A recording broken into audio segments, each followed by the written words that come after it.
আসসালামু আলাইকুম। শনিবারে অর্থাৎ গত দুদিন আগে ইসলামাবাদে ইরান এবং আমেরিকার আলোচনা ব্যর্থ হওয়ার পর থেকে আমেরিকা নানান হুমকি দিয়ে আসছেন। বিশেষত ট্রাম্প বলছেন যে সেখানে মাইন অপসারণের জন্য সে জাহাজ পাঠাচ্ছে, সেখানে হরমুজ প্রণালী খুলে দিয়ে নিয়ন্ত্রণ নেবে আমেরিকা। ইরানের আবারও তেল স্থাপনা বন্দরগুলোতে এবং বিদ্যুৎ কেন্দ্রগুলিতে ব্যাপক হামলা চালাবে, বিধ্বংসী হামলা চালাবে। এ ধরনের নানা হুমকি সে দিয়ে যাচ্ছে। আমরা জানি যে আমেরিকা হামলা শুরু করলে সেই সাথে ইসরায়েল অলরেডি ফিলিস্তিনের গাজা এবং পশ্চিম তীরে এবং লেবাননে হামলায় রয়েছে, সেও এসে ইরানে আবার নতুন করে হামলায় অংশ নেবে। এটা আমরা বিশ্ববাসী সবাই জানে। ইসরায়েল যেখানে আমেরিকা সেখানে, আমেরিকা যেখানে ইসরায়েল সেখানে।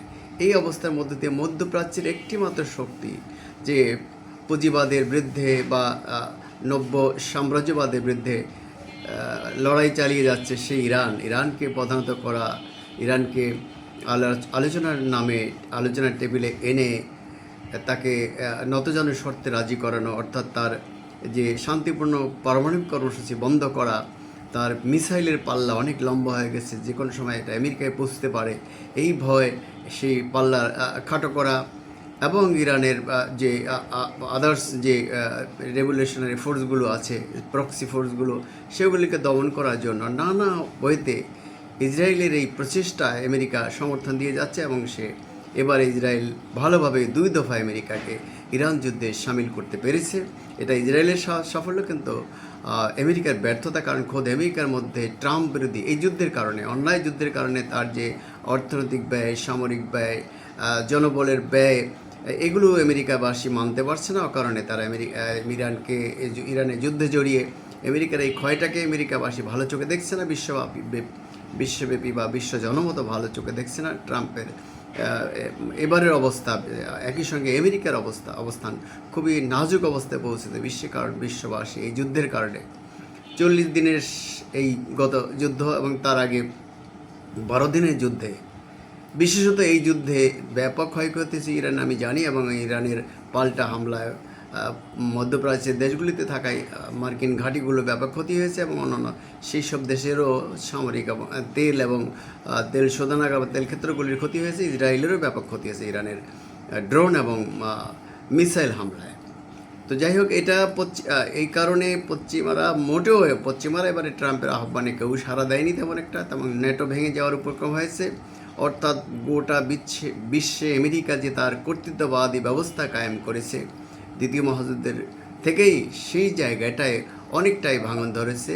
অর্থনৈতিকভাবে চীন আমেরিকাকে পিছনে ফেলে এগিয়ে যাচ্ছে, এবং অনেকটা সামরিকভাবেও চীন এবং রাশিয়া আমেরিকাকে অতিক্রম করছে। এইসব জায়গাগুলিতে প্রভাবের ক্ষেত্র সরাসরি চীনের সাথে আমেরিকার দ্বন্দ্ব তৈরি হয়েছে। এই জায়গাটাকে সে ধরে রাখার চেষ্টা করছে। বিশেষত ইরানের সাথেও চীনের এবং রাশিয়ার একটা গভীর সম্পর্ক রয়েছে, এটাও তারা ভালোভাবে মেনে নিতে পারছে না। বিশেষত ইসরায়েল মধ্যপ্রাচ্যে ফিলিস্তিনিদের উপরে যে কর্তৃত্ব, এবং সৌদি আরব, কুয়েত, কাতার, আমিরাত, বাহরাইন এবং জর্দান সহ বিভিন্ন রাষ্ট্রগুলির উপরে যে কর্তৃত্ব করেছিল, এবং যেটা শান্তি চুক্তির নামে যে তারা ইরানের উপরে একটা জুলুম শুরু করেছিল, ফিলিস্তিনিদের উপরে যে চরম জুলুম তারা চালিয়ে যাচ্ছে, ফিলিস্তিনিদের যা তাদের আবাসভূমি থেকে তারা বিতাড়িত করছে, এবং একসময়কার সে বৃহত্তর ইসরায়েল প্রতিষ্ঠার যে স্বপ্ন নিয়ে নেতানিয়াহু কাজ চালিয়ে যাচ্ছে, তার সমর্থক হিসেবে আবির্ভূত হয়েছে জোরালোভাবে ট্রাম্প। আমরা জানি যে অর্থনৈতিক এবং রাজনৈতিকভাবে আমেরিকায় ইহুদিরা খুবই প্রভাবশালী। গোটা বিশ্বেই তারা মিডিয়ার ক্ষেত্রে প্রভাবশালী, সব দিক থেকে প্রভাবশালী, টেকনোলজি এবং আদার্স জ্ঞানও তারা উন্নত, এবং সেক্ষেত্রে তারা আমেরিকা এবং পশ্চিমা শক্তির সহযোগিতা পেয়ে আসছে বরাবরই। তবে এবারে ইসরায়েলের যে অপকর্ম, ইসরায়েলের যে জুলুমবাজি, দখলবাজি, সেটার উপর পশ্চিমাদের সমর্থন অনেকটা কমে গেছে, আমেরিকার জনগোষ্ঠীর সমর্থন অনেকটা কমে গেছে। এই অবস্থায় ট্রাম্প খুব খারাপ অবস্থা আছে, কারণ লজ্জাজনকভাবে 40 দিনের যুদ্ধে দুইটা পরাশক্তি ইরানের কৌশলের কাছ থেকে নাস্তানাবুদ হওয়ার কারণে চরম লজ্জায় পড়েছে ট্রাম্প এবং নেতানিয়াহু।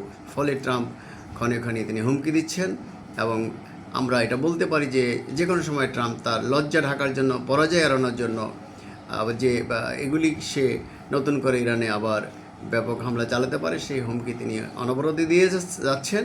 তবে বিশ্ব শক্তির উচিত হবে, জাতিসংঘ সহ যে শক্তিগুলো আছে তাদের উচিত হবে এই বিষয়টা পাকিস্তানের মধ্যস্থতা যে আলোচনা শুরু হয়েছে সেই আলোচনাকে এগিয়ে নিয়ে যাওয়ার, এবং আমরা মনে করি যে সেই আলোচনা ইরানকে নতজানু করে নয়, উইন উইন সিচুয়েশনে দুই পক্ষকেই আপনার এতদিন ইরানের উপরে যে প্রায় 50 বছর ইরানের উপরে যে নির্যাতন চলে আসছিল বিপ্লবের পর থেকে 79 সাল থেকে, সেটা বন্ধ হওয়া উচিত। এবং এবং এবং মধ্যপ্রাচ্য থেকে আসলে ইসরায়েলি এবং মার্কিন যে আধিপত্য, যে দখলদারিত্ব, যে কর্তৃত্ব, এটার অবসান হওয়া উচিত এবং মধ্যপ্রাচ্যের রাষ্ট্রগুলিকে উন্মুক্ত করে দেওয়া উচিত। সেখানে গণতন্ত্র প্রতিষ্ঠার জন্য ওখানকার জনগণকে যেমন লড়াই করা উচিত, এবং শাসক গোষ্ঠী যারা তেল এবং গ্যাসের বিনিময়ে আমেরিকা ইসরায়েলের সমর্থন নিয়ে রাষ্ট্র ক্ষমতা ধরে রেখেছে তাদের উচিত সেখান থেকে বেরিয়ে এসে আত্মনির্ভরশীল মর্যাদাশীল জাতি হিসেবে আবির্ভূত হওয়া, যেটা ইরান চেষ্টা করছে। আমরা মনে করি যে আমেরিকায় যে নব্য চেঙ্গিস খান হালাকু খানের উদ্ভব ঘটেছে, ট্রাম্পকে এখন চেঙ্গিস খান বা হালাকু খান বলা যায়, সে যে ধ্বংসযজ্ঞ, যে সভ্যতা ধ্বংস কথা বলছে, সে মানুষ মারছে, সামরিক স্থাপনা ধ্বংস করছে, তেল স্থাপনা ধ্বংস করছে, সব কিছু ধ্বংস করেছে। ইরানের সভ্যতার উপরে ব্যাপক আঘাত, মানবতার উপরে ব্যাপক আঘাত, শিশুদের হত্যা করছে, নারীদের হাসপাতাল, স্কুল, কলেজ, বিশ্ববিদ্যালয় সব কিছু ধ্বংস করে দিচ্ছে, এবং এখনও সে হুমকি চালিয়ে যাচ্ছে। কিসের জন্য? এটা মানুষকে বুঝতে হবে, বিশ্ববাসীকে বুঝতে হবে। ওখানে তেল গ্যাসের নিয়ন্ত্রণ এবং মুসলমান জনগোষ্ঠীর উপরে ইহুদি এবং খ্রিস্টান সভ্যতার যে আধিপত্য বিস্তারের চেষ্টা, সে পুরনো যুদ্ধ, সেই জায়গাটাই তারা আছে। যদিও আমরা এইভাবে বলতে চাই না কখনো, কিন্তু আমরা এখন দেখছি বিষয়টা অনেকটা তেমনই এসে দাঁড়াচ্ছে। তবে আমরা সবাই চাই, বিশ্ব সভ্যতা চায় এই যুদ্ধের অবসান এবং একটা উভয়েরই একটা সম্মানজনক নিষ্পত্তি যাতে হয়, এবং ইরান যাতে সকল সম্পদ থাকা সত্ত্বেও যেভাবে পঙ্গু হয়ে আছে, অর্থনৈতিকভাবে নির্যাতিত এবং মানসিকভাবে নির্যাতিত হয়ে আছে, এবং ফিলিস্তিনিদের, বিশেষ করে ফিলিস্তিনিদের মুক্তি হওয়া উচিত, তাদের স্বাধীন রাষ্ট্র প্রতিষ্ঠা করা উচিত। এই ব্যাপারে আমেরিকা সহ, জাতিসংঘ সহ পশ্চিমা শক্তির, সকল শক্তির, মুসলিম শক্তির সকলের জাগরণ দরকার, এবং এই সমাধান এইভাবে আসা উচিত বলে আমরা মনে করি। স্বাধীন মধ্যপ্রাচ্য, স্বাধীন ইরান, স্বাধীন ফিলিস্তিনি রাষ্ট্র প্রতিষ্ঠায় সকলকে এগিয়ে আসতে হবে।